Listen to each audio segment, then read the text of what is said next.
Uno. Hola, ¿qué tal? Mucho gusto, amigos que nos visitan en el marco de En la Mesa Así se juega. Muchas gracias por la invitación. Aquí estamos Saúl Rodríguez Hernández de Epsilon Games y su servidor Emanuel Paralicea de Gemu Games. ¿Cómo estás, Saúl? Yo muy bien, gracias, Emanuel. Un gusto conocerlos, aunque no los podamos ver en vivo, pues, muchas gracias por la invitación. Y pues vamos a empezar con las presentaciones. Emanuel, tú primero. Claro que sí, si se preguntan, oigan, estas personas con acentos tan extraños, bueno, nosotros estamos en el norte de México, más específicamente en la ciudad de Chihuahua, y lideramos o somos partícipes de la comunidad de diseñadores de juegos de mesa en la región del estado de Chihuahua. De mi lado, me ha tocado colaborar en videojuegos y más recientemente, el 2018 a la fecha, diseñando y produciendo juegos de mesa. ¿Tú, Saúl? Yo de mi parte, mi nombre es Rodríguez.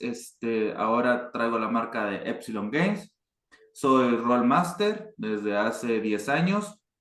También he sido ganador del primer concurso de Mega XP con Stellar Chip, un diseño propio, justamente en el concurso de desarrollo de juego de mesa. También soy parte del grupo ENDE, que se encarga de la fomentación cultural del juego, tanto en el juego tradicional como el juego de mesa, o cualquier juego en el que se fomenten los valores de la familia, la amistad y la educación. También soy parte de lo que viene siendo el grupo de diseñadores de aquí del norte y he estado haciendo varios diseños entre diseños de juegos de rol y diseños de juegos de mesa. Y por último, tengo un TikTok donde se pueden ver lo que es los juegos de mesa que yo recomiendo con juegos que tengan en casa, cartas, Jenga, dados, para que lo puedan hacer sin necesidad de comprar algún título famoso y puedan darle reuso a esos juegos que tienen empolvándose. Súper bien. Al final les dejamos redes sociales para que nos puedan seguir en TikTok, en distintos canales. Les dejo uno por si lo andan anotando y no se pueden quedar hasta el final, sembrandojuegos.com. Ahí tenemos muchas charlas, entrevistas con amigos, más del lado de qué hay detrás de cámaras, cómo funciona el mundo del diseño, el mundo de la creación de juegos. Y hoy vamos a platicarles muy brevemente, porque tenemos poquito tiempo, sobre cómo ha sido nuestro proceso. Y me gustaría arrancar, Saúl, con algo que mencionaste que siempre se me olvida, pero siempre que lo mencionas me da mucho gusto. ¿Cómo fue el proceso ese de ganar un concurso? Y como fue en Ciudad de Bueno, México, yo creo que nuestros amigos que están ahí cerca, pues va a ser muy fácil poder participar. el concurso de la Mega XP fue la primera Mega XP. Creo que volvieron a repetir el concurso una o dos veces antes de la pandemia.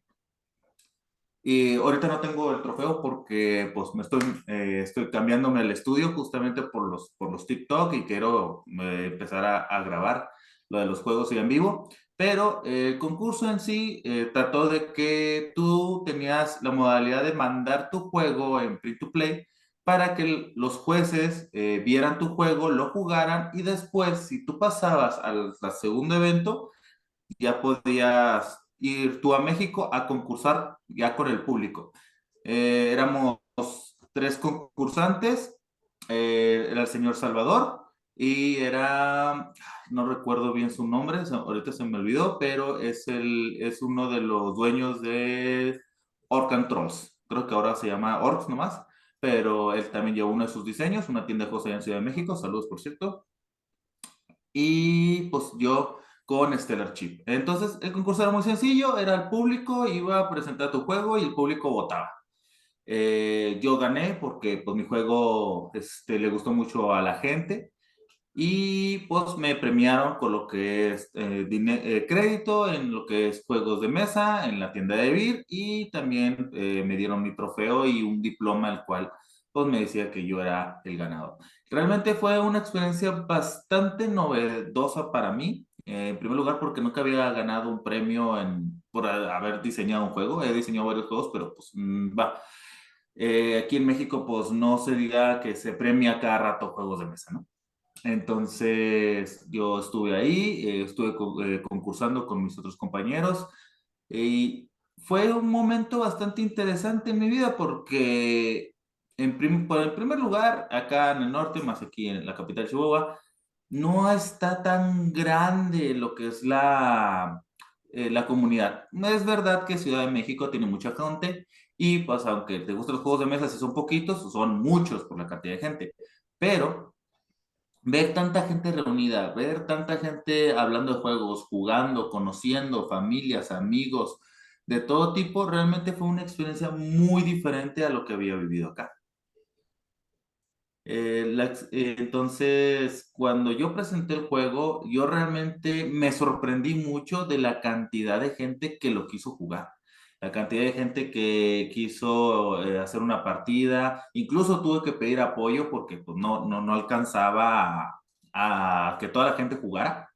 Entonces, fue una experiencia muy diferente, o sea, una experiencia muy interesante en el sentido de que, va, fue algo que me impresionó. Un evento de ese tipo, que lo ves con toda la gente jugando, toda la gente comprando, intercambiando, platicando, fue una experiencia muy agradable en ese momento. Y a mí me gustaría invitarlos a dos tipos de eventos, si son creadores, que vayan a concursos. Muchas veces como artistas creativos nos da cierta sensación negativa, temor, miedo, lo que sea, a enfrentar nuestros juegos, nuestras creaciones al ojo público, a un jueceo, y a veces eso nos ayuda mucho para crecer. Y si eres participante, si no eres propiamente un creativo, pero quieres conocer lo que se está haciendo en México, que ya hay decenas de opciones de juegos muy competitivos, hay distintos eventos como Mega en Ciudad de México, está Rola Game Expo en Guadalajara y hay en distintas zonas. Si vienes de visita, hay muchos lugares en los que se puede. Y también mencionaste una cosa más, que son las tiendas. En las tiendas, obviamente les interesa comercializar productos, pero también generar un sentido de comunidad y mostrar lo nuevo, mostrar nuevas formas de jugar. Muchas veces nos pasa que conocemos los mismos 5 o 10 juegos de toda la vida y salen cientos al año. Entonces, las tiendas es un muy buen lugar para conocer a otros fans de juegos. Yo en tiendas he conocido a otros diseñadores cuando viví en Guadalajara, por ejemplo. Entonces, sí es una buena oportunidad para ti que vienes por primera vez o que ya tienes algunos años jugando. Hay muchísimas oportunidades por allá. ¿Cómo es? Sí, fíjate que ya que estamos retomando el tema de las tiendas, yo creo que hemos visto un incremento de tiendas a lo largo de México desde hace ya algunos años.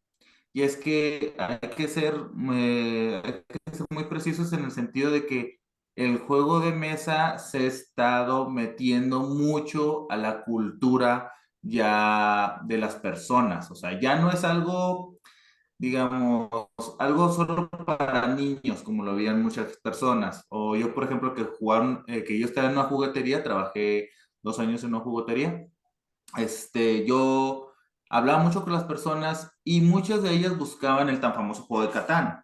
Y no te estoy diciendo que lo compraban para el hermanito, todo eso. No, era para una familia. O sea, una familia, unos amigos que querían un juego diferente, algo totalmente. Para ellos el Catán, a lo mejor a los europeos o los americanos, el Catán ya es un juego viejo, pero para nosotros es como una novedad. Y esto te da a entender de que si esas personas que están jugando Catán, que están conociendo este juego, van a conocer otros juegos más y esto va a ir creciendo. Las tiendas son un punto de reunión para aquellas personas que no solamente van a hacer un hobby o a jugar, sino también a conocer otras personas que están dentro del mismo hobby. Te sientes más cómodo cuando juegas con alguien que tenga tus mismos gustos a forzar a alguien a jugar, cosa que pasa en algunos casos de las amistades.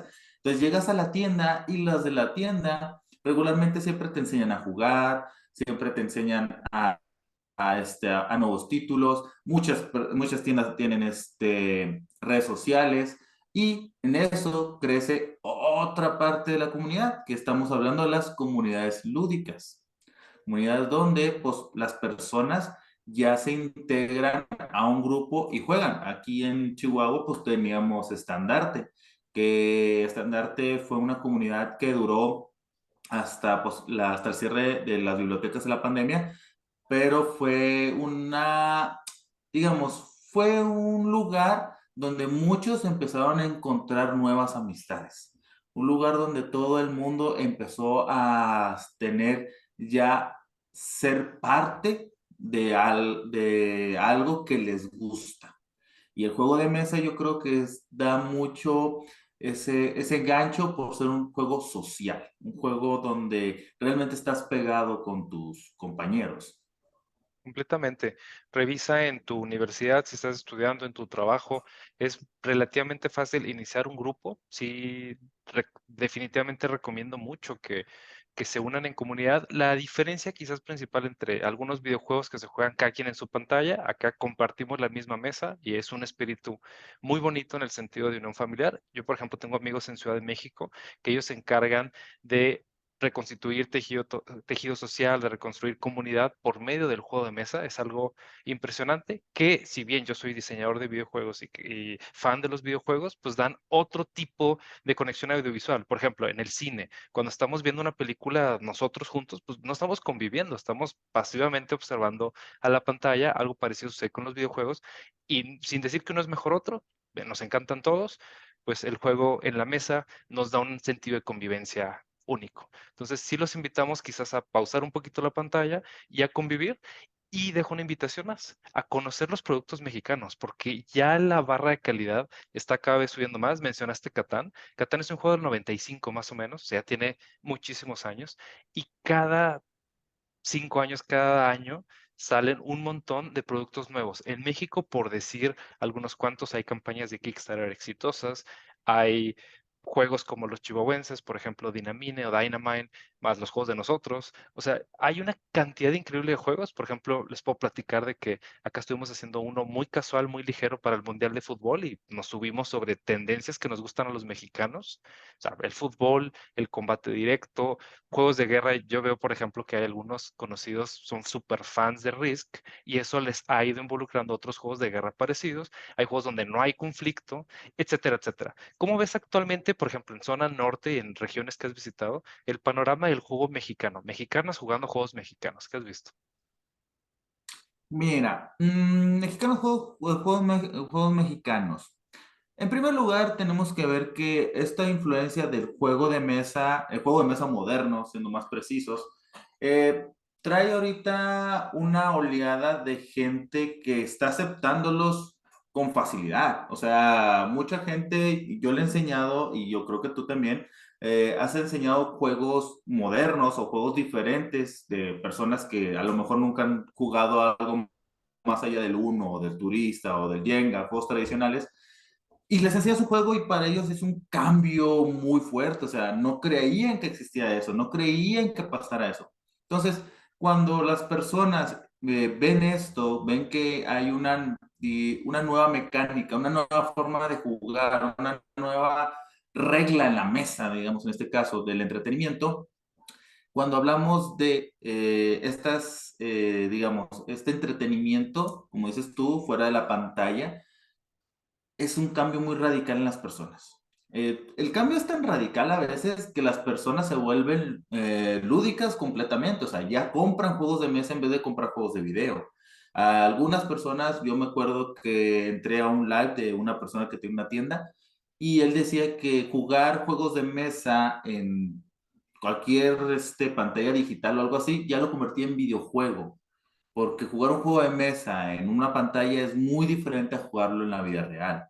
Como Rollmaster, yo he estado mastereando partidas por Discord, en grupos de rol y todo eso, pero sinceramente es muy diferente jugar en vivo, escuchar a las personas, hablar con las personas, comunicarte con ellas que estarlas escuchando por medio de una plataforma. Así que a mí en lo personal, con la pregunta que me hiciste, te puedo decir que en estos momentos las personas cuando juegan un juego de mesa o un nuevo juego de mesa, sienten, digamos, una nueva aventura para ellos. Es algo nuevo para ellos que quieren seguir descubriendo. Y entre más prueben, más quieren aprender. Hay desde familias y amigos y todo eso. Y yo digo que aquí en la zona norte, estamos más cerca de la frontera, tenemos como que más facilidad de tener juegos americanos. Y esto también entra como que la versión en inglés, de que podemos leer ciertos reglamentos en inglés, todo eso, pero principalmente yo digo que todo esto de los juegos de mesa, que en el centro es muy fuerte más que aquí en el norte, yo digo que todo esto es algo que la gente está aceptando muy fácilmente.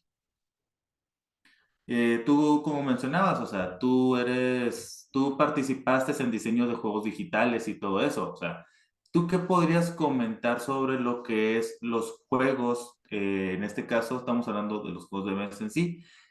¿Tú qué podrías comentar sobre cómo has visto a la gente en los juegos digitales? O sea, si hay mucha aceptación, es mucha, digámoslo así, la gente realmente está jugando mucho digital el juego de mesa. Híjole, podríamos platicar muchísimo. Les doy de contexto que en el 2020, accidentalmente, o sea, no sabíamos todavía que iba a pasar una pandemia, pero le quisimos apostar como creadores de videojuegos a un nicho que estaba un poco abandonado o descuidado, que era versiones digitales de juegos de mesa. No sé, por ejemplo, Catán, que es un juego muy conocido. ¿Qué tal si hiciéramos una versión digital tipo videojuego, mezclando lo mejor de los juegos de mesa con lo mejor de los videojuegos? Hay tres tipos de juegos digitales, simplemente porque no todos son iguales. Está el que es una simulación de una mesa, que es más como un simulador de físicas, o sea, hay una mesa y una carta y es todo, o sea, tú manualmente tienes que mover las cartas y todo.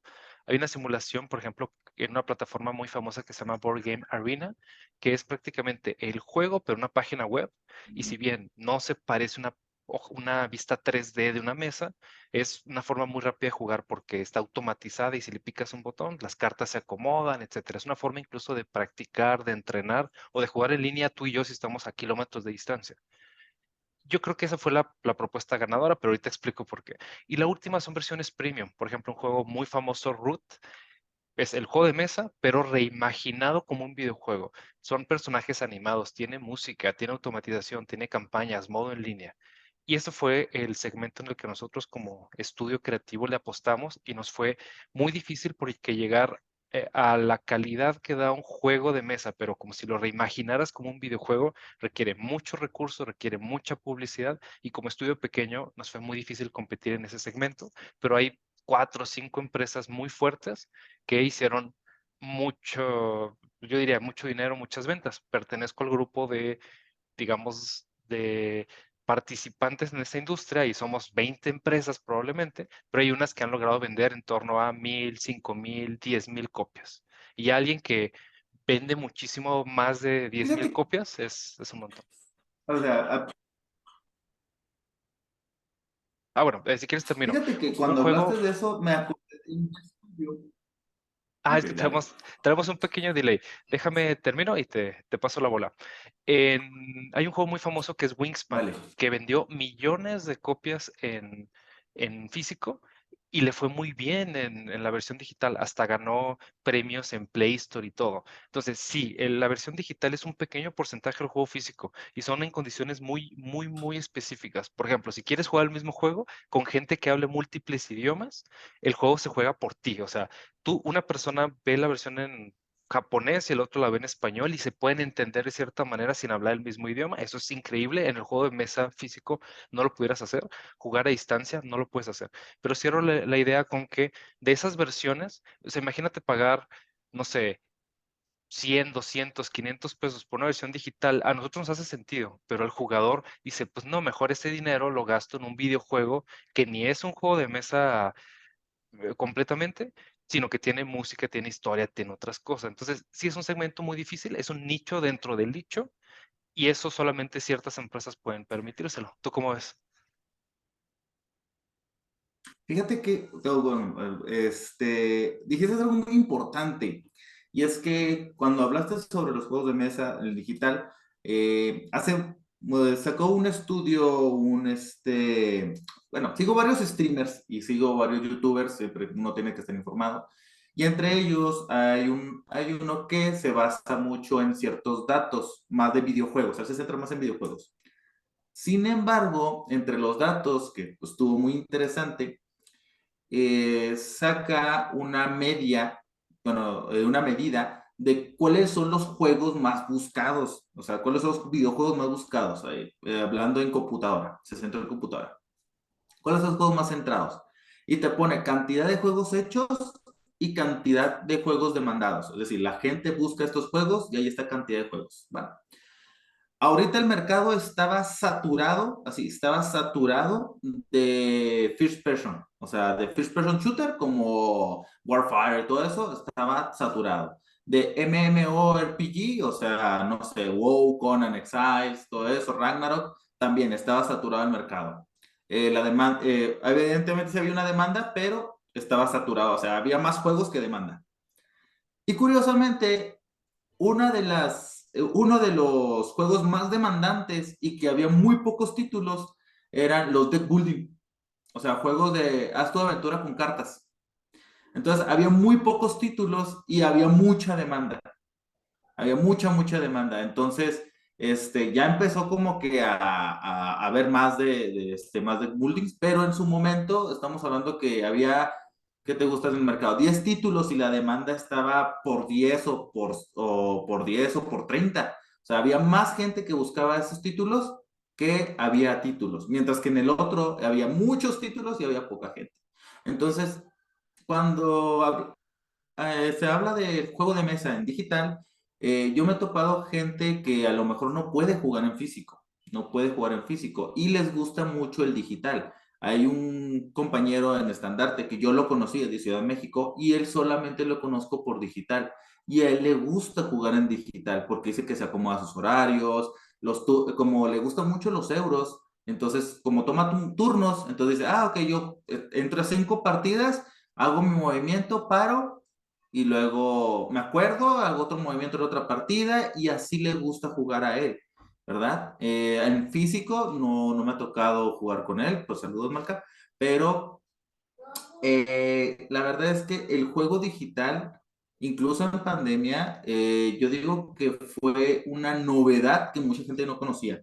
Estandartes, las primeras semanas de la pandemia se llenó, o sea, se saturó. No teníamos gente para todas las mesas que se abrieron, porque mucha gente empezó a entrar a los grupos de Discord y como nosotros mencionábamos Facebook y todo eso, o sea, con puro Facebook, Estandarte se empezó a llenar, se empezó a llenar de gente que le interesaban los juegos, interesaba buscar más y todo eso. Y todavía yo, como en los grupos de roleo en el que estaba, también, o sea, se empezó a llenar de gente que buscaba juegos de rol y todo eso. Ahorita, en estos momentos, todavía hay gente que conoció el rol en la pandemia y se quedó con el grupo de Discord. Es decir, ya es como que su entretenimiento. Si antes jugaba un videojuego, una consola, ahora la combina, o sea, no la cambia, la combina con sus sesiones de rol o estar con amigos y jugar algún juego de mesa. Porque al final de todo, el entretenimiento viene unido a otro. Así de fácil. O sea, si tú te gustan los videojuegos, te pueden gustar los cómics, te pueden gustar los juegos de mesa, te pueden gustar los coleccionables, te pueden gustar muchas cosas. No necesariamente tiene que gustarte algo preciso, pero esa parte, esa variedad, yo digo que le da como que cierto sentido a que como jugador, como diseñador, digas, es que este es mi mundo, este es lo que me gusta y a la gente a la que voy dirigida. No sé cómo tú te has sentido con las comunidades de juegos, o sea, cómo has sentido tú, cómo te han tratado, cómo te has sentido tú como persona, como diseñador. Estoy en mute. Un aviso, quédense nos quedan pocos minutos, quédense con nosotros, porque vamos a terminar de platicar un poco de ello. Hay varias reflexiones que yo tengo sobre las comunidades. Hay comunidades sin fin de nada más que divertirse. Hay comunidades, por ejemplo, de trabajo, de diseñadores. Hay comunidades para comprar y vender juegos. Hay muchos tipos de comunidades. He tenido experiencias de todas, desde comunidades que se han ido a una forma de ser que a mí no me gustan tanto, como personas que se han convertido en mis íntimos amigos y son increíbles, ¿no? Entonces, de comunidades hay de todo. Lo que sí he encontrado es que por ejemplo, de nosotros como diseñadores, pues queremos tener nuestra comunidad de fans, por ejemplo, o queremos una comunidad de gente que compre nuestros productos. Y desafortunadamente en México es difícil que alguien invierta en un producto mexicano. Casi siempre ocurre algo similar a las películas extranjeras. En lugar de ver la película del artista mexicano de moda que cuesta lo mismo, mejor me voy al boleto de cine a una película extranjera de superhéroes, por ejemplo. Y sigue siendo que también nosotros invertir en productos físicos es costoso.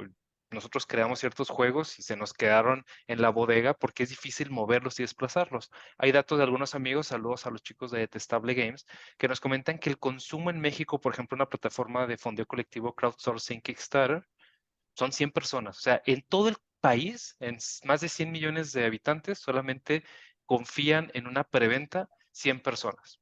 150 si tienes mucha suerte. Nosotros a veces vendemos juegos a la comunidad de 50 personas, ¿no? Y es mucho, y con mucho esfuerzo sacas 50 ventas que son apenas lo suficiente para pagar ciertos gastos. Entonces, si hay una comunidad de jugar, sin embargo, no es una comunidad de consumo. No está del todo mal, o sea, no se trata de consumir, no es un hobby que tienes que gastarte miles de pesos. Hay juegos de más de 1,000 pesos, 2,000, 3,000 pesos. No se trata necesariamente de gastar, pero sí he visto un segmento, por ejemplo, en, no sé, profesionistas sin hijos que ganan más de cierta cantidad, que tienen miles de pesos para gastar cada mes y consumen muchos juegos. Entonces, algo que sí he visto, tú lo mencionaste, son, por ejemplo, las bibliotecas, cafés o restaurantes que tienen renta de juegos o incluso juntarse con amigos en una casa y cada quien trae un juego diferente. Ese tipo de comunidad son increíbles. También he visto comunidades de diseñadores. Si estás en la región norte y nos quieres saludar, ven acá con nosotros. En Guadalajara, en México, también hay muchos grupos de Facebook, grupos de Discord. He visto un boom gracias a pandemia, donde hay muchísimas comunidades interesantes. Saludos a los diseñadores mexicanos de juegos, comunidad latina de juegos, y hay muchísimas, desde tu ciudad, casi que ya hay una comunidad hasta por tu colonia. Yo lo veo así. Un amigo abrió cerca de donde vivo un restaurante relacionado con juegos y se empezó a juntar gente y empezaron a pasar cosas. Si no hay uno en tu comunidad, te invito a que lo abras y pues hay de todo. A veces hay que aguantar algunas experiencias medio extrañas, pero fuera de eso, casi siempre son muy, muy positivas. ¿Cómo es, Saúl? Y vamos despidiendo porque se nos va a cortar el streaming. Ok, muy bien.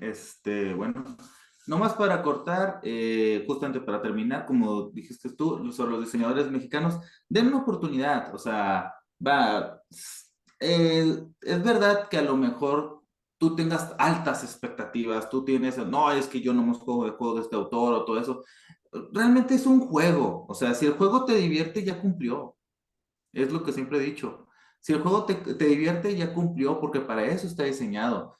No importa quién nombre, no importa de dónde es, no importa lo que sea. El caso es que si tú lo compras y te divierte, ya fue una inversión. Una inversión que para ti, a lo mejor, esto lo vi también con una persona que estaba justamente hablando de los precios de los juegos, y dice, si tú inviertes 700 pesos en una caja, pero esos 700 pesos de esa caja te va a dar 50 horas de diversión.